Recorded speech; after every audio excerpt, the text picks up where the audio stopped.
to Co-Opinions. My name is Josh, and today I have Nick. Hi, Josh. And Brent. Yeah. So we are going to do our 2017 year retrospective. So we're just going to go ahead and jump right into it. Nick, why don't you go first? What all did you play this year that you really wanted to highlight? Oh, man. So I started off with a carryover from last year with Final Fantasy 15. I went ahead and I beat that. Then started with a boom with Yakuza 0 at the end of January. I was actually carrying that pretty well into Persona 5 in April. That wound up taking me until sometime in the summer, and at that point I started doing a little bit of a kind of wrap up on some old stuff like Dragon Quest VII on the 3DS. Squeezed in some Ace Attorney there as well for the first game and second game. I was pretty stoked that you got started on those Ace Attorney games. I'm also stoked you got through the second one, because in my personal opinion, that's about where the series bottoms out, and if you were able to get past that, smooth sailing. That was a little bit of a slog, and honestly, I'm still not sure when I'm going to go to the third one, just because those last two cases for the second one, I wasn't enjoying myself. I kind of felt like I was reading a book for school that I didn't really like or care about at all. And I can completely understand that. I know that the switch from the first to the second one for me was horrendous. The third one is arguably my favorite. I've made this case to you before. So all I'm going to say is I really hope you pick it up. I don't think this will have killed the series for you, but I can see why it would have slowed you down. Other than that, then I played through Wasteland 2, which was a really fun game, kind of similar to the Fallout series that you and I talked before about on the podcast. And I also finally got a Nintendo Switch in the last part of the year. Hooray! I've been playing the dickens out of Super Mario Odyssey. I'm just shy of 400 power moves in that, so I'm making pretty good progress. I just beat that last night and loving that game. Good to hear. Brent, what did you play this year you'd like to talk about? So I started off the first day of the new year beating the last level of Homeworld Deserts of Karak, which was a gauntlet. How long were you playing that game? I know the phrasing there. It makes it sound like this was an Odyssey. I wanted to get it in before the end of last year, and I pushed way too hard on the last two levels instead of taking my time, and that just made it really hard, and that was my fault, not the game's fault by any stretch. This sounds like an abusive relationship. I just fell down some RTS stairs. That's fine. And then I went on to Doom, which was, a joy. Was it? So aren't you glad that was one of those games that I hounded you about? Yes, I was super glad I played that. Now, you didn't double down as hard as I did you? I don't think so. I think I beat it in 12 days, so... The only thing in that game, I am one bronze short of getting the platinum in that game, and that's for beating the first level on the hardest difficulty. Do you recall what makes that the hardest difficulty? One-hit kills? Not that bad, but it has the same difficulty as the second highest difficulty, but if you die, you go back to the beginning of the game. So if you are in the last level and you die, you have to start all the way over. And the bronze is to beat the first level like that. I haven't been able to do it. Right? Anything else, Brent? Other things. I hit through a lot of the Lego Dimension level packs, and those were super enjoyable. R.I.P. in peace, Lego Dimensions. Yeah. Dishonored 2, of course, was a highlight of the year. Yeah. I did hit some of the remaining rare replay games, so Perfect Dark and Jet Force Gemini were... I don't know if Perfect Dark was a highlight.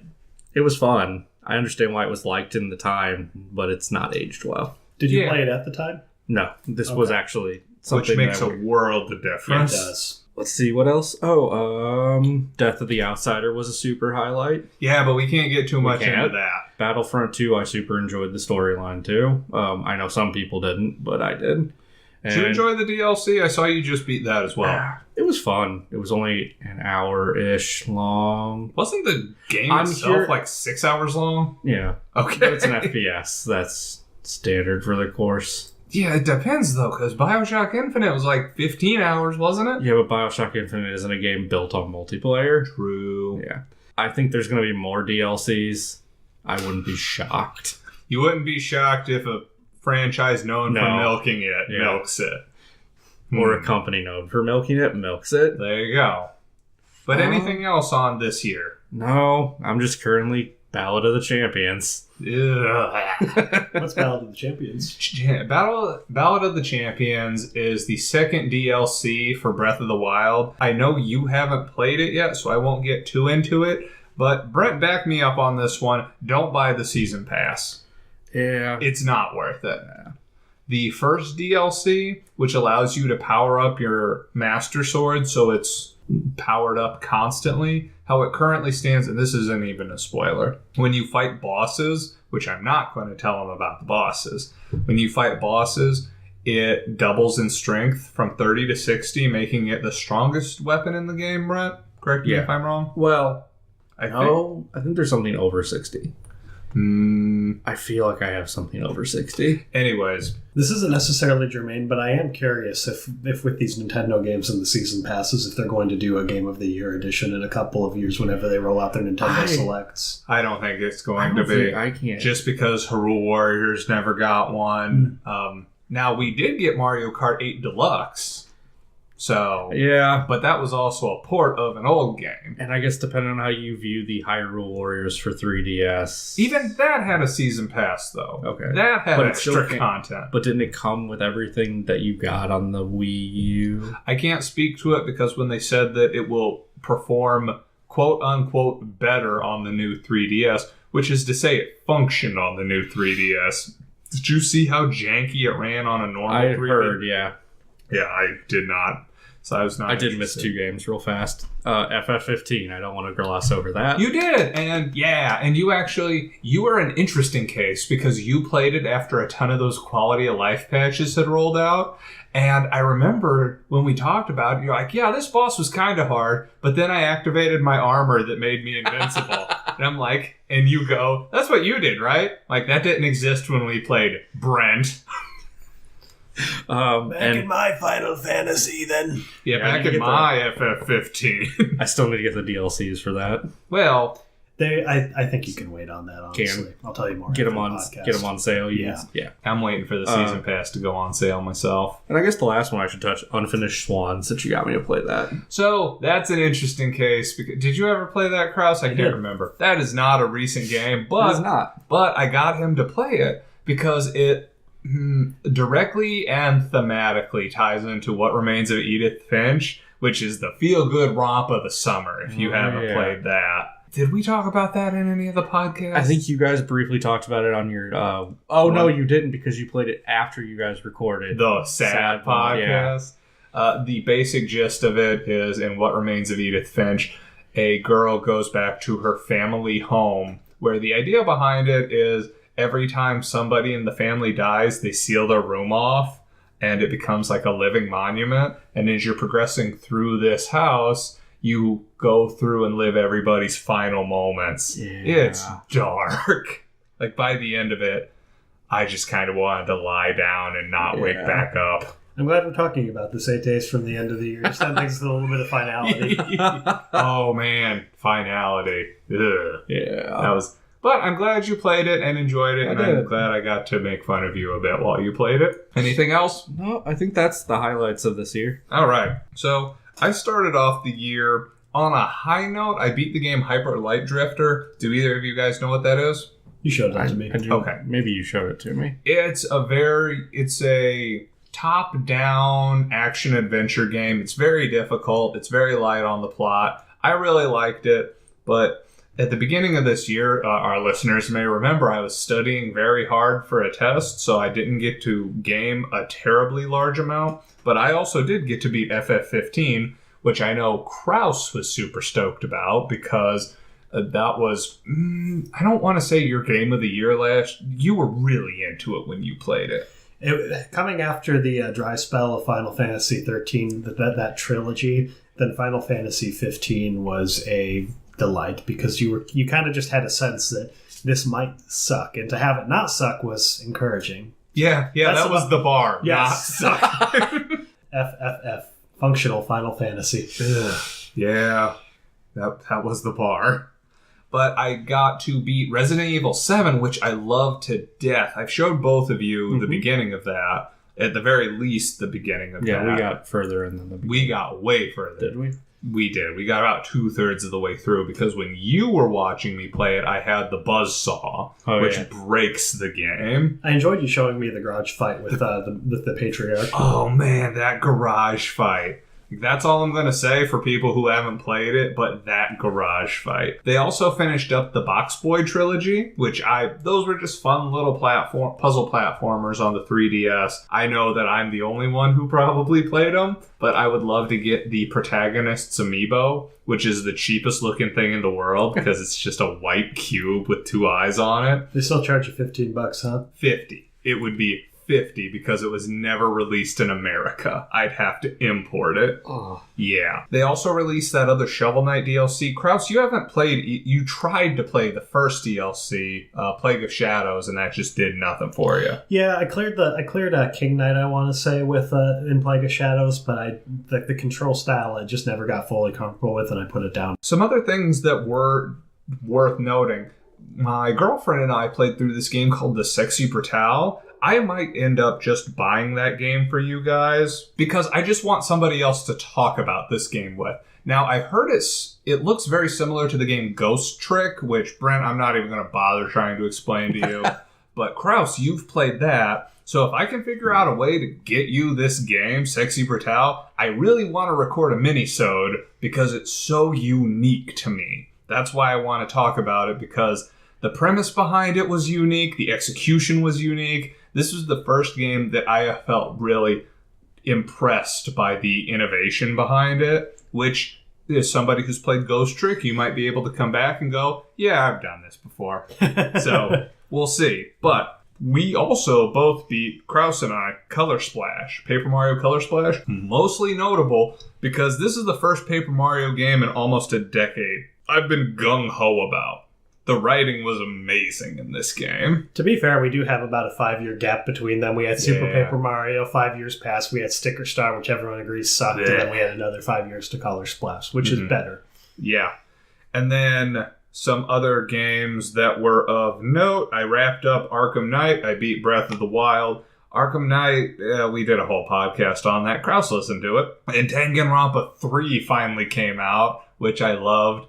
But, I told both of you guys why I loved it. Did I tell you? I think you said that the ending... Up. Careful about spoilers. I'm going to say, I think you told me that the ending was something of a you to the hardcore fans. Yeah, I'd agree with that. It was pretty fantastic. I like a creator willing to flip the bird at his audience. Oh my god, he flipped it so hard.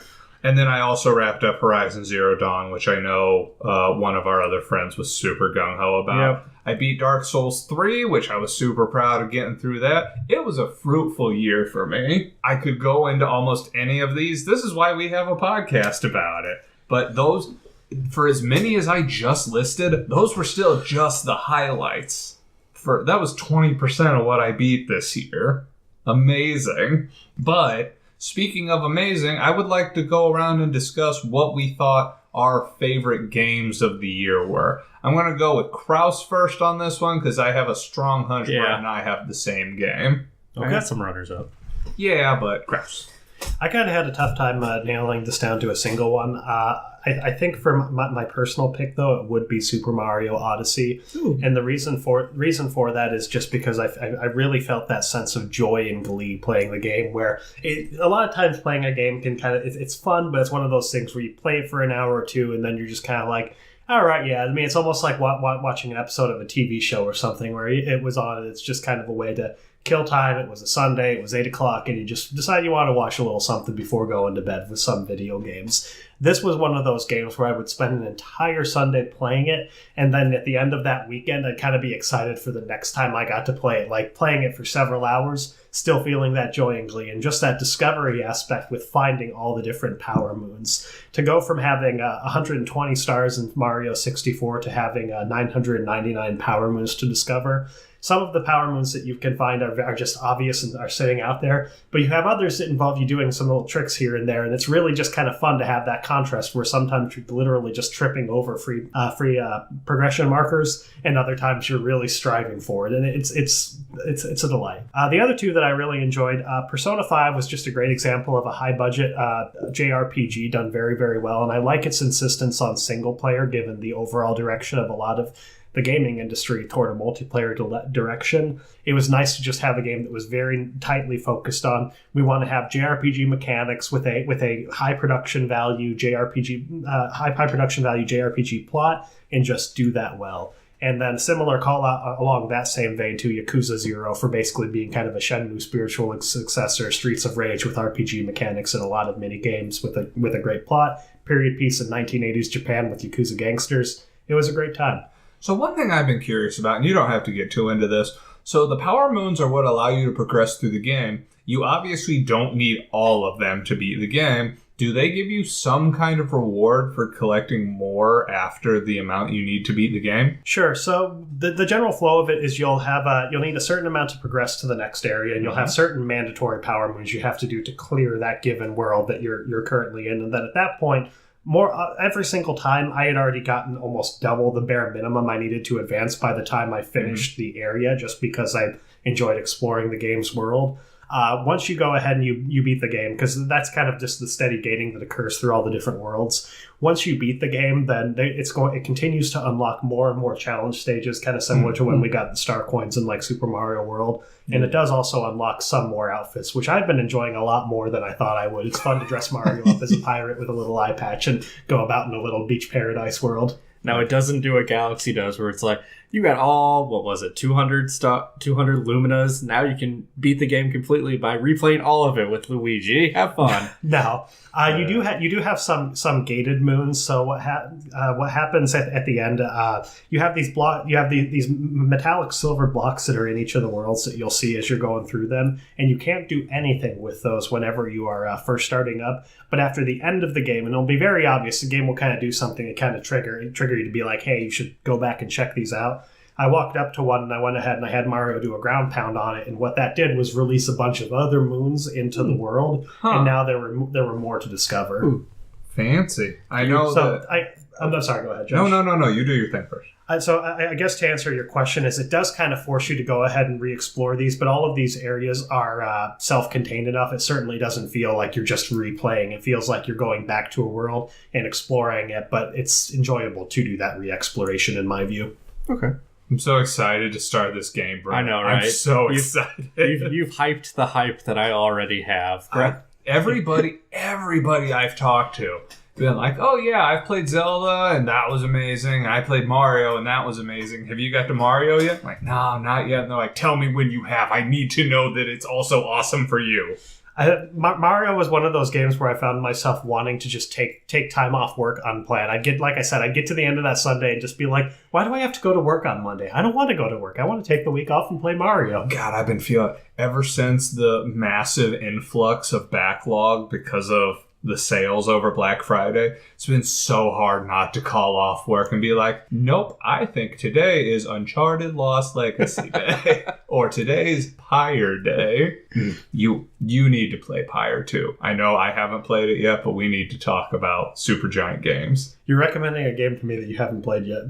Based on the pedigree of the studio, yes. Yes, I am. Anyways, anything else you'd like to talk about? No, those three were, I would say, my gold, silver, and bronze, with them having to fight it out amongst each other for those rankings. So, Brent, I want you to talk about your silver and your bronze first, because I think we both have the same gold. Yeah, I think it's a tie between Doom, for sure, was a highlight of this year. Yeah, you need to get on that one. I know yours is a PC you want to play, but that one has much better than it had any right to be. Yeah, Doom was unexpected because I didn't expect to enjoy, especially a FPS that goes back to a 90s mechanic for first-person shooters. In a good way. It does, in a good way. It's just so enjoyable. It's so much fun. Mm-hmm. I mean, and the story doesn't take itself seriously in the slightest. It doesn't, but it does try to ground it a little bit in the tail end. It doesn't do it well. Like, it still knows it's silly. Oh, yeah. But this game knows what it is, and that's what's enjoyable about it. It's so good. It's nice to see shooters moving away from rechargeable energy shields in every game. This one, it doesn't have a rechargeable energy shield, but it does make it so you get your life back up to 20. Yeah, it's about 20, but then you gotta find health packs again. So it can be daunting with the onslaught of just constant enemies. Enemies will still kill you in one hit at 20 health. And then Dishonored 2, because that's what I played this year. Dishonored 2. I really wish I warned Kraus about this because Kraus will be playing it sometime in the foreseeable future. I played it wrong. And I said this on our Dishonored podcast. Yeah. I really kind of want to replay it. But yeah, Dishonored 2, and I guess for a bronze, I'll go with Death of the Outsider. Okay. Just because you really enjoyed those games so much. Yeah. Yeah, it's funny, actually, because the Dishonored podcast will be coming out after this one. So we can't get too much into it. We can't. Also, because Kraus hasn't played them, there's a lot of really interesting things in those games.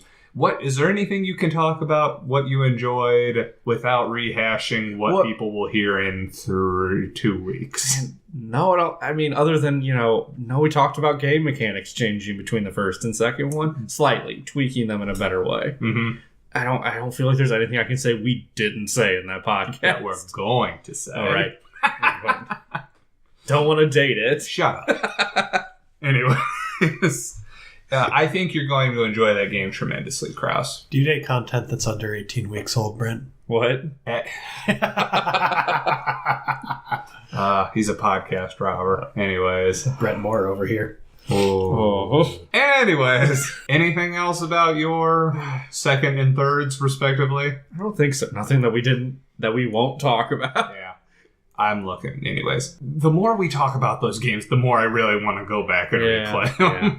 There's an elephant named Zelda in the room you want to get to, though, huh? That we'll be getting to. And fun fact, there is an elephant in that Zelda game. There is. It's mechanical. It shoots water out.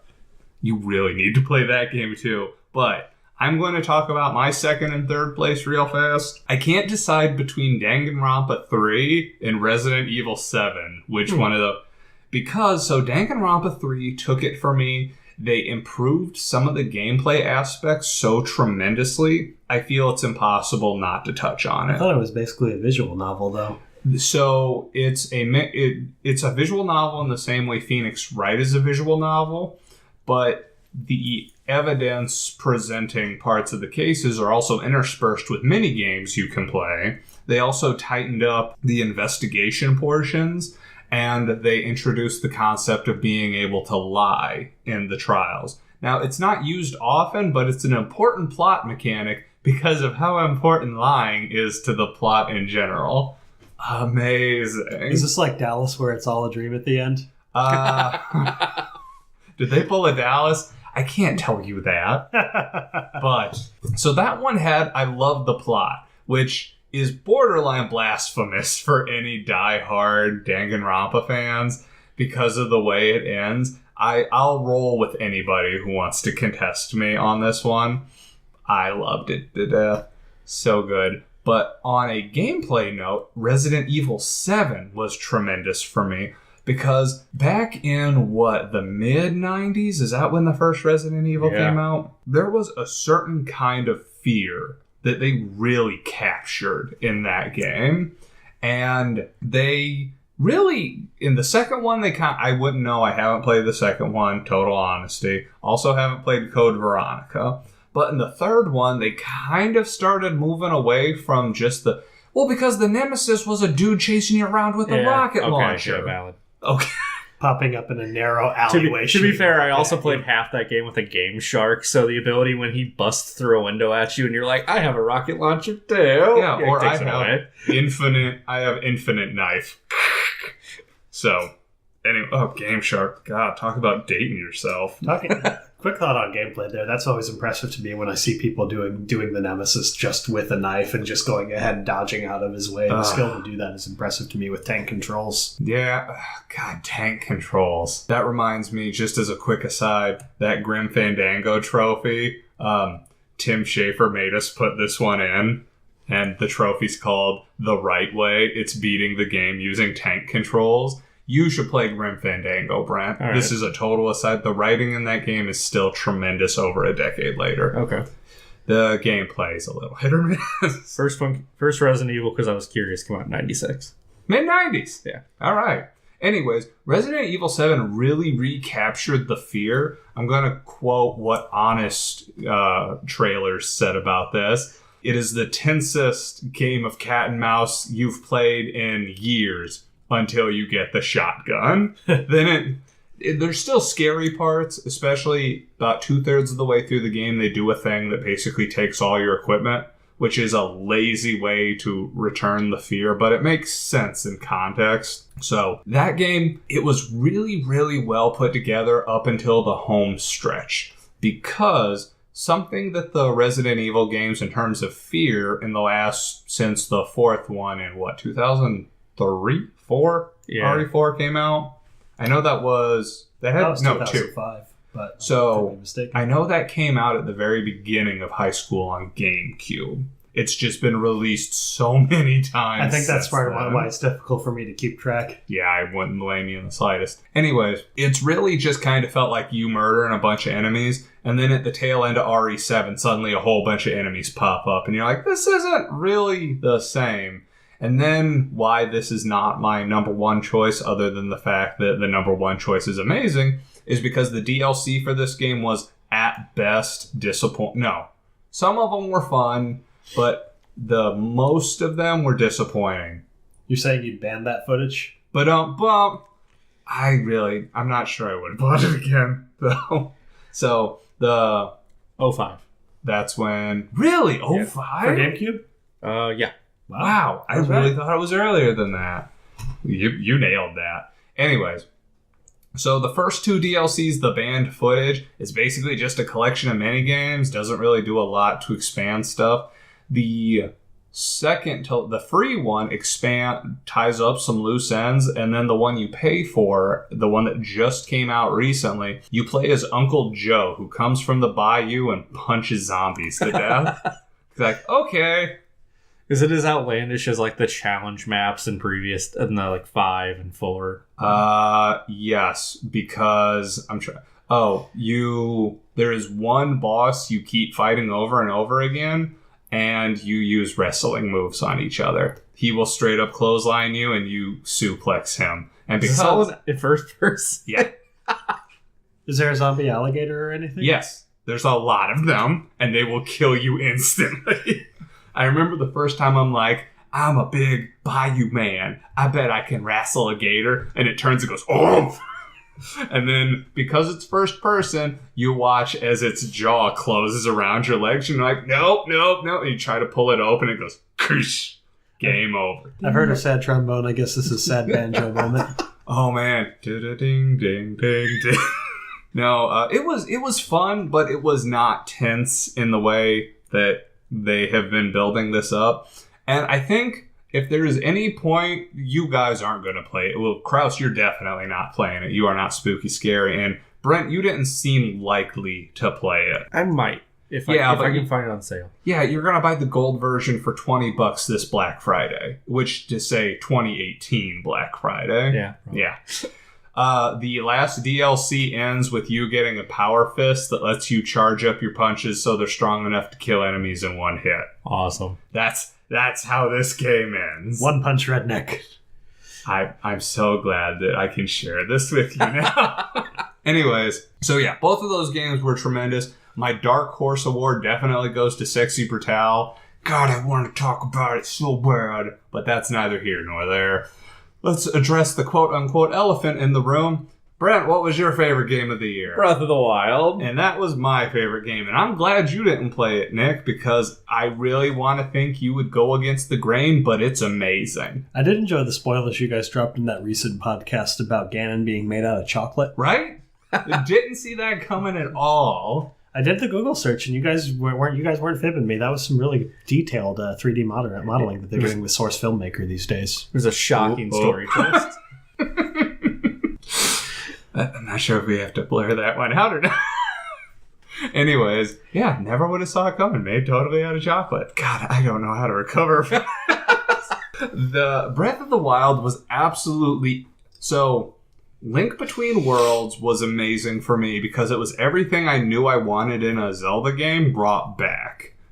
Brent, you haven't played it because you're terrible at those kinds of games. The 2D ones, yes. Right. And Kraus, you have played Link Between Worlds, And you also, correct me if I'm wrong, you agreed it was an incredibly strong game. Oh, yeah. I blew through that one. That's another one of those games that you just can't seem to make yourself put down. Love that game. So when they announced Breath of the Wild was coming out and they said, here's all the stuff we're changing, I'm like, is this the Zelda game I never knew I wanted? And Brent over here, being Miss Debbie Downer, is like, I don't know if I want an open world Zelda game. I'm not sure if I can handle not having direction like the sheeple I really am. Yeah, I said it. I said one of my no-say words. I was going to say, are you going to hit yourself for that? I kind of want to. But then the game came out, and oh my god. Yeah, it was the game I never knew that I wanted. I know. You haven't actually... Have you picked that up yet, Kraus? Nope. Whew. You're going to... There's no two ways about it. You're going to love it. The same way you felt about Mario Odyssey is the same way I felt like I could not put this down. I beat that game... It is not uncommon for people to sink 70 hours into that game and still go, I still want to play more. There's another shrine. There's there's still tons that I never got to. Not even that there's just another shrine. It's like, I haven't been to this part of the world. I want to go there. And the way it's set up... So you didn't actually listen to that podcast about Breath of the Wild, did you?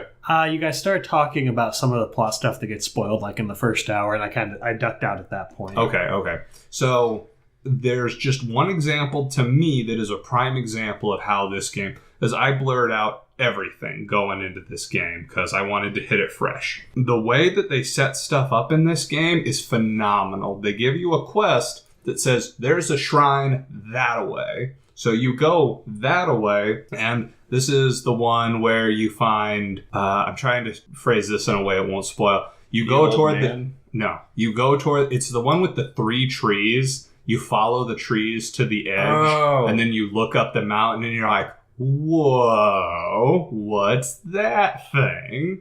I thought at one point was going to be a boss battle. Yeah, that thing.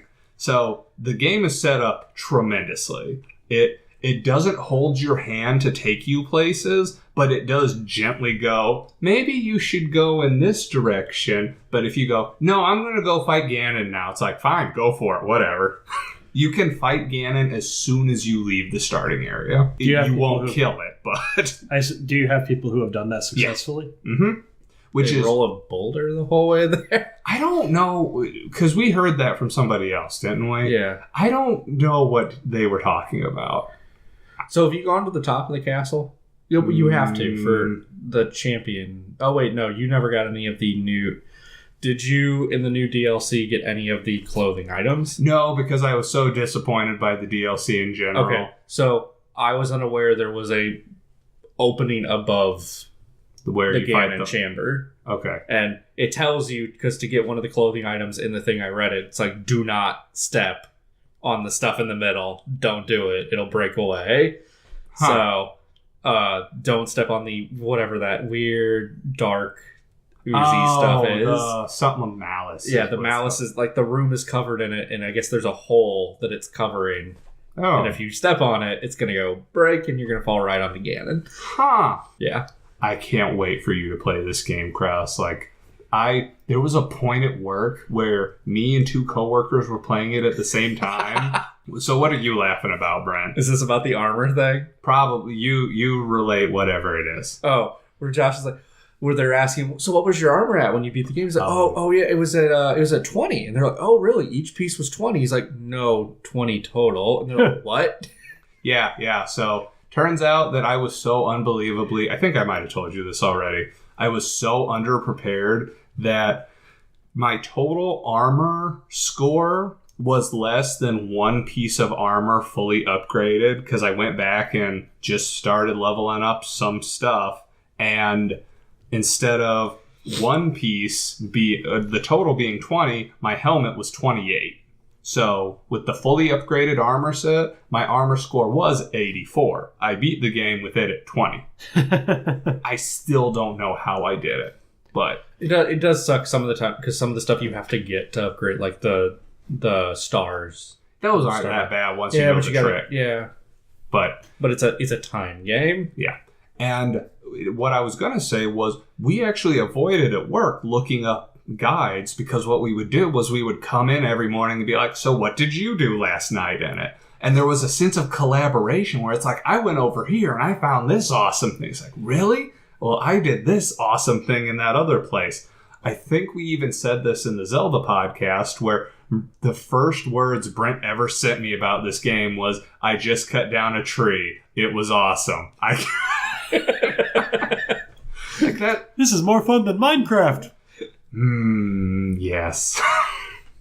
I really can't wait for you to start playing this game. I know that we're on this game mercilessly, but I really think it earned it. Yeah. I really do. But do you have any questions about... No, I got a lot of stuff in my backlog that I got to clear out before I grab it, but I'm definitely going to be looking forward to it from the strength of the recommendations I've been hearing. Oh, man. The only people who I have heard really naysay on it are people who are contrarian for the sake of being contrarian. And the DLC was not great. There's really no two ways about that one. But I don't think that should affect the game. No. I thought it was nice that they did bring it out on the Wii U for the people who had gotten the Wii U with the understanding that eventually there would be a Zelda game on it other than HD ports. Yeah, which were still very strong, but they weren't new. Anyways, let's move on to what do you think were the most overblown things of 2017? Overhyped, over talked about, what? I'll go first, the Xbox One X. See, the problem is that I think I agree with you, and that's like mind. Oh, okay. You guys both brought the fruitcake to the Christmas party. Yeah, I know. We should have coordinated this better. So, Brent, for your part, is it the Xbox One X specifically, or is it 4K gaming? It's definitely 4K gaming. Okay, so, Kraus, why don't you lump yours in here? Because we all, I think, have similar complaints about slightly different things. Well, mine was actually about VR gaming and its supposed ascendancy. I still feel like from a marketing perspective that VR is being pushed very, very heavily. People are advertising bundles for it. And I've seen some neat proof of concept stuff, some neat party games. But VR still has not gotten to a point where I really feel like it's doing anything that's so remarkable or unique to where I need it. I would point to Final Fantasy 15's Monster of the Deep as an example. When it was selling, it came out and it was discounted pretty steeply on sales, but it has a retail tag of $40. You want me to pay $40 for a Final Fantasy 15 fishing game? I don't see it. And 2016 was kind of the big year for VR releasing, and a lot of people said, well, it's like any other sort of platform, you need to give it some time to mature. And I heard some people say 2017 will be the year. This is the rollout. 2017 is the big year. And for my part, I don't see any reason for me to get a VR headset at this point in time. I think it's a disappointment. And just on top, the pricing for like the PlayStation VR headset is $500. Yeah, it's buying a whole other console. Yeah, it's ridiculous. And one thing that kills me, and I said this even before it came out, was they have no idea how to do movement in VR. They don't. Even when I'm watching the good games, it's like, oh, you can teleport between that's not great. Oh, you're in a fixed location. Well, if I can't move, then what am I doing here?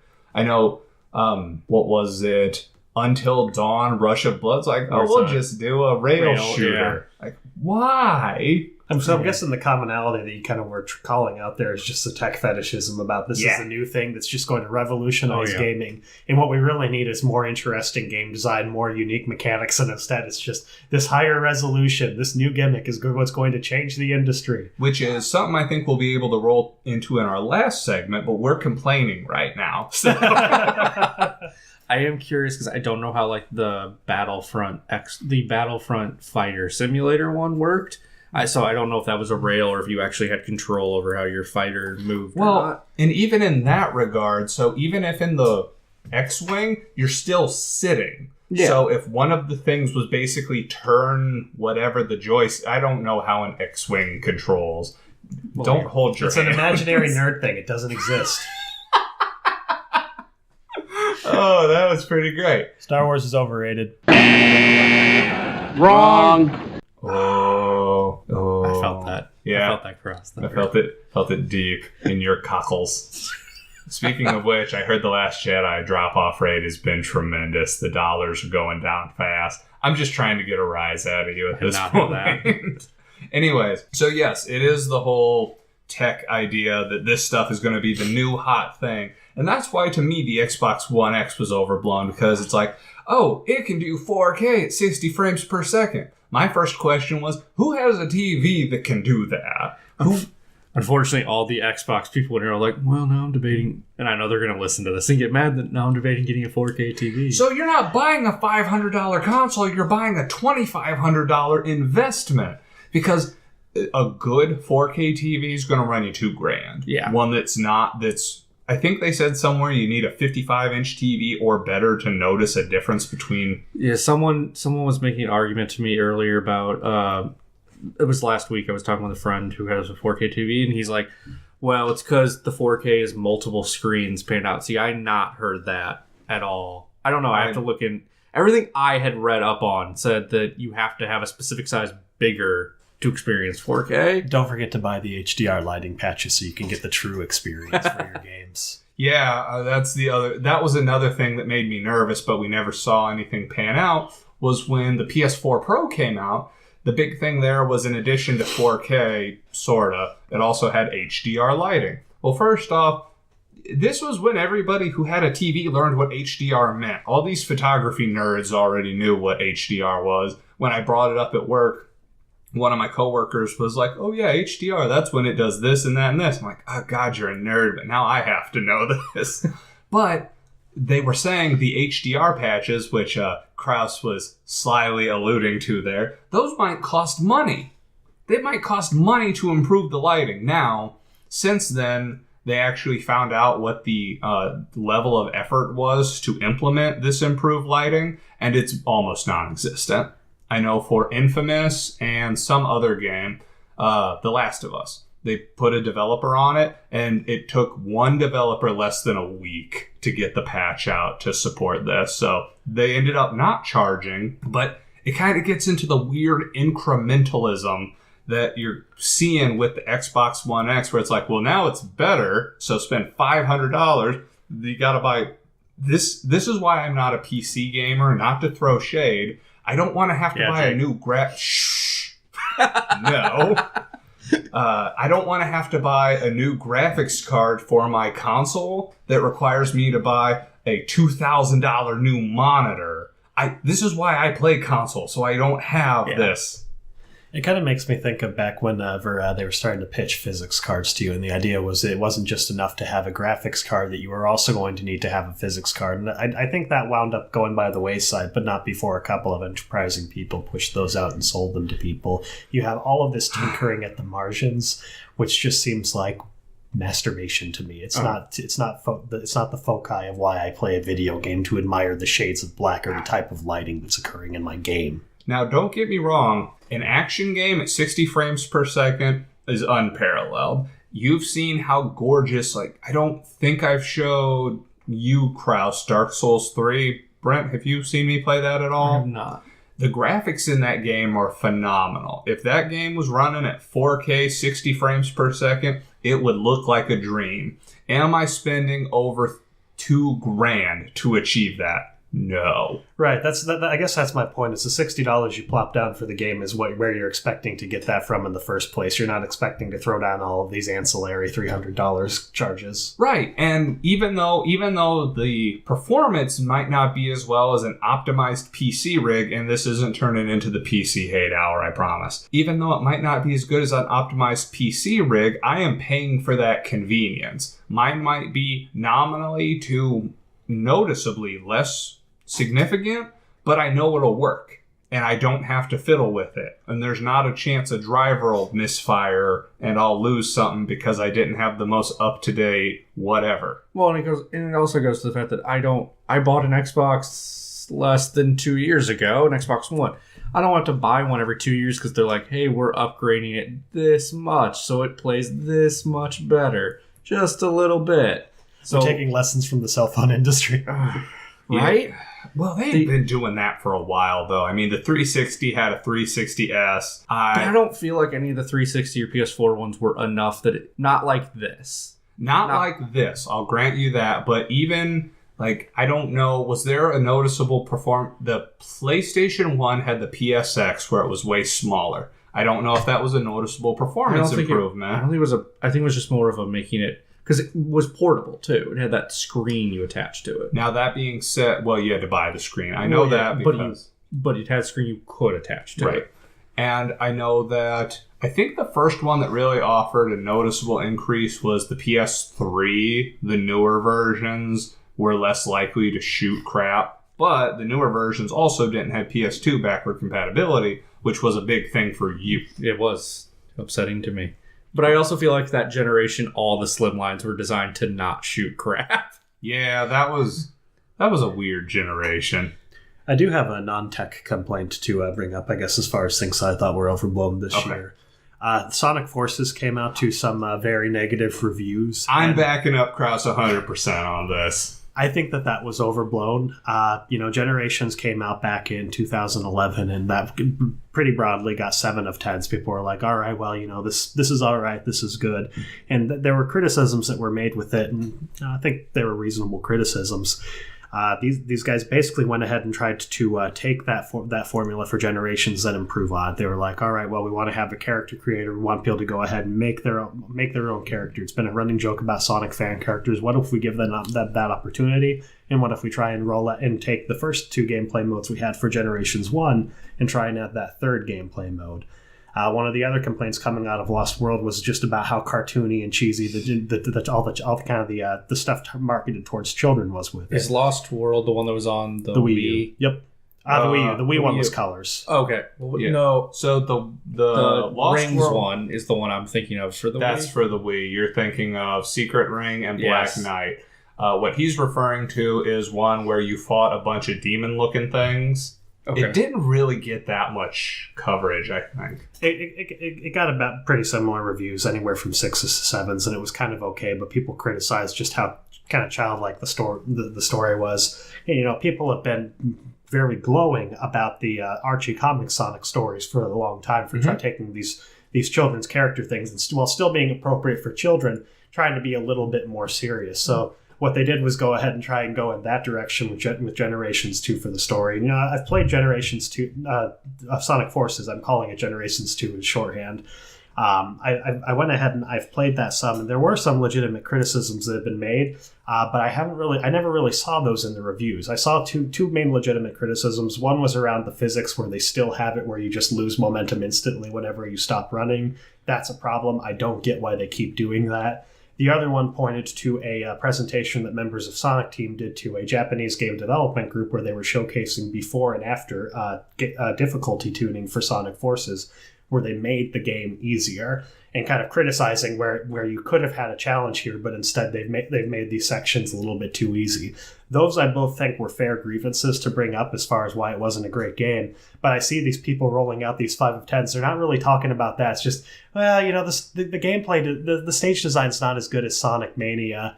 And that's what screwed it, was the fact Mania came out this year. Right. And I'll agree that in comparison to that, it's not as good, but I still don't see that making it a 4 of 10, a 5 of 10. And Sonic Forces is the Switch exclusive, right? It's not Switch exclusive, but it is on Switch and PS4 and probably Xbox One. It was announced across the board. What's significant to me, what I remember the real shade being, is Sonic Twitter threw shade on Mighty No. 9 when it came out. It's like, well, at least it's something.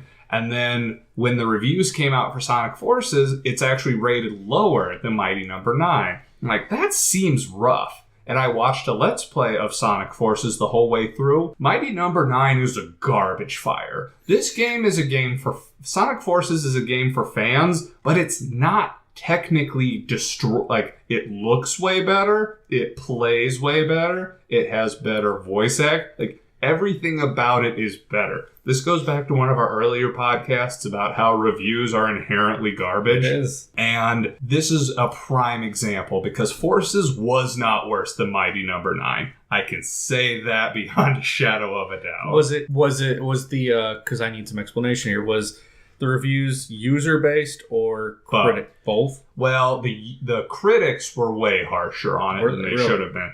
Users, I feel like it was a split between fans and people who wanted to be difficult. Like, there were there were the fans who were like, this game is super great. And then there were the people who were just wanted to say Sonic sucks. There was nobody like Kraus I saw, because Kraus is the silent majority in this regard. In most regards, you're not silent about anything. That's just kind of your thing, man. So, like, you would say Mark is enthusiastic about Sonic games. You would say he should play it. I'd say so. I mean, it rolled out at a budget price point of $40. I got it on sale for $25 during the recent Best Buy sale, and I think that it's a good Sonic game. I think they took a successful formula. I think they added some new stuff to it, and they tried to listen to the fan feedback to orient it in a little bit more serious of a direction. Did that work out completely? No, but at the same time, I think it's Sega trying to be reactive to the fans and trying to incrementally be like, okay, so we got this. These were the good things that we did in the last one. Let's try and build on this now, instead of what they did with Lost World, where they kind of tried to do almost an odd sort of riff on Mario Galaxy. And then with the Sonic Boom stuff, which was is its whole own other mess.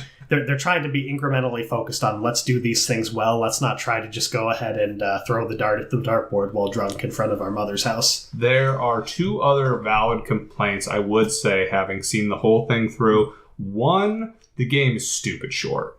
It's like 5 hours long. It's 5 hours long if you're playing through all the main story stuff, but for a game that's kind of focused on speed and the idea that you can just blaze through stuff, I think that that's kind of a problem that you have. You do have missions that are in it, so that there is expanded content where if you compare that to kind of doing a 100% run of a other platformer game, there's some little bit more meat to it. Yeah, it's the conflict that comes in between a game you want to have story and a game you want to be about speed. You run into that issue. The second thing, the new antagonist in that game needed to be developed better in the game. I thought that thing was a robot, honest to God. And then I found out there was a Archie prequel comic thing that expanded on him a lot. That would have been great to know about in game. I had no idea that was a thing. That was a misfire. Yeah. R.I.P. in peace, Archie Comics Sonic, by the way. They still owe me $60. Okay. They haven't processed my refund. I send them an email every month asking them for my refund for my subscriptions. So they blow me off. All right, we're going to transition off of it. I remember the good parts when I still read it, and then Titan Tails. I was out by then, but work those glutes, spin those tails, and make that wind power. That's what happens when infinite tails converge into one Sonic. Infinite tails converge. I've seen that DeviantArt. That's a different thing. When infinite tails converge into one Tails, it makes Titan Tails, who is as unto a god. I am not making this up. This all was a thing that happened. Comics are weird. No. Yes. Okay. I'm remembering Red Superman and Blue Superman. Anyways. Or half cow Superman. I'm thinking of Garth Ennis's The Pro, where you have a superhero prostitute. We're going to switch. All right. So to wrap this up, let's go around and decently quickly talk about things we're looking forward to. We alluded to this earlier in the podcast. Things we're looking forward to for next year.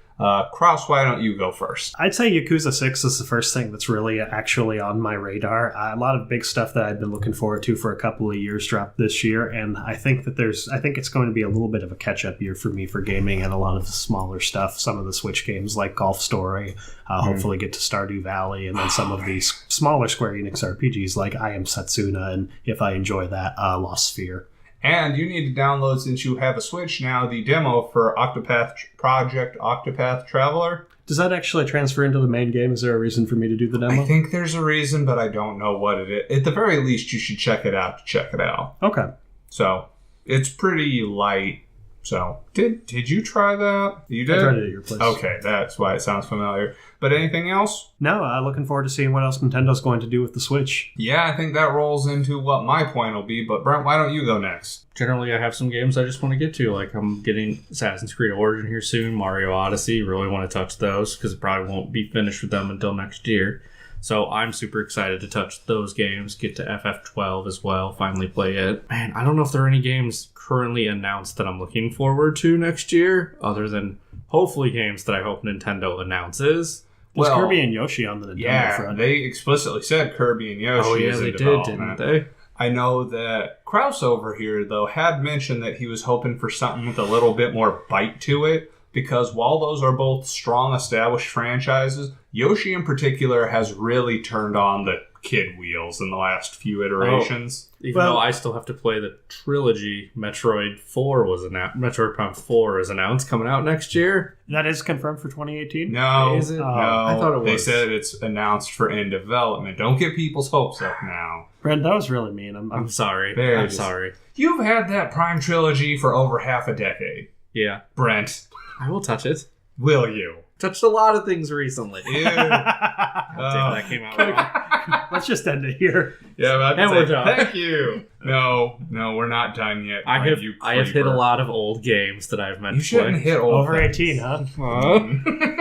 You really can't win. yeah, I was going to say, there is a corner I'm backed into. Yeah, that's the Brent corner. Anyways, anything else? No, my momentum's gone now. Yeah, right, valid. I am most excited for, generally, I want to see what Nintendo does with this momentum. The Switch has come out the gate like what? And it's not shovelware we're seeing. Mm-mm. People aren't just throwing everything onto the Switch. We're seeing good quality stuff.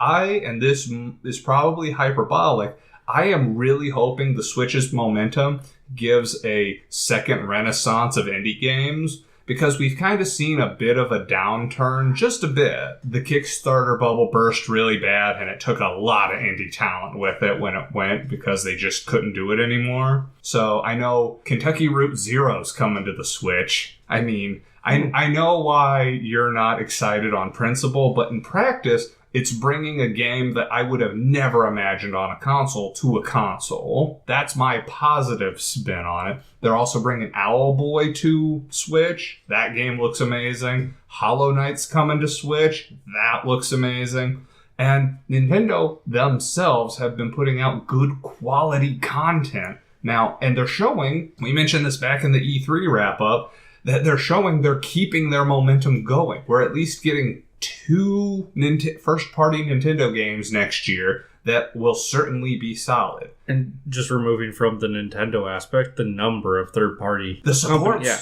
off. The fact that Doom and Skyrim, actually. And, Skyrim was a launch. No, Was it? Skyrim, they showed when they announced the Switch, but then immediately afterwards they said, we're not promising it's coming to the Switch. Like, they dialed it back to be like, we're only doing this if it looks like it'll be worth it. Luckily, Bethesda's interested in having everyone play Skyrim on every platform. It's going to be coming to a Tiger handheld near you soon.